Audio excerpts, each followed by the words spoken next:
A steady and healthy welcome to my channel. আজকে যে কাজটি আমি ছাদ বাগানে করব সেটা প্রত্যেকের ছাদ বাগানে অবশ্যই করা উচিত। বিশেষ করে এই সময় বর্ষাকালে যখনই 1 থেকে 1.5 দিন সময় পাবেন বা একটু গ্যাপ পাবেন যে বৃষ্টি হচ্ছে না এবং সামান্য যখন মাটিটা শুকিয়ে আসবে তখন এই কাজটি করা দরকার। কারণ আমরা জানি বর্ষার জলে প্রচুর পুষ্টি উপাদান থাকার জন্য কি হয়, গাছের পাতা চির সবুজ হয়ে ওঠে এবং গাছ বেড়ে ওঠে, কিন্তু অনেক গাছ আবার মারাও যায়। সেই জন্য কি করতে হবে এই টাইমে, আমি যেটা করি, একটা ফাঙ্গিসাইড রয়েছে স্যাপ, যার নাম অনেকে সাপও বলে, এটি আপনি আপনার নিয়ারেস্ট যে কোনো এগ্রিকালচার শপে পেয়ে যাবেন। সেই শপ থেকে আপনারা নিয়ে নেবেন, সারের দোকান থেকে পেয়ে যাবেন। তো এইটা সামান্য পরিমাণ 1 টেবিল স্পুন যদি আপনারা 2 লিটার জলে গুলে নিয়ে, এই দেখুন আমি গুলে নিয়েছি, আপনারা দেখতেই পাচ্ছেন, গুলে নিয়ে সমস্ত গাছে আমরা স্প্রে করে দেবো।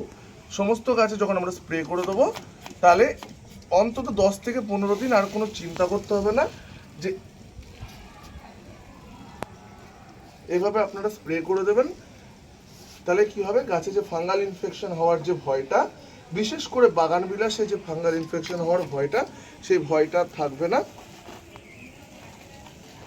আপনারা প্রতিটা গাছে, বাগানের যতগুলো গাছ আছে, সুন্দরভাবে এরকম যদি স্প্রে করে দেন তাহলে গাছ সুস্থ থাকবে, ভালো থাকবে এবং আপনারাও ভালো থাকবেন। কারণ গাছের যদি ক্ষতি হয় তাহলে গাছ বাগানিদের একটুও ভালো লাগে না। Thank you.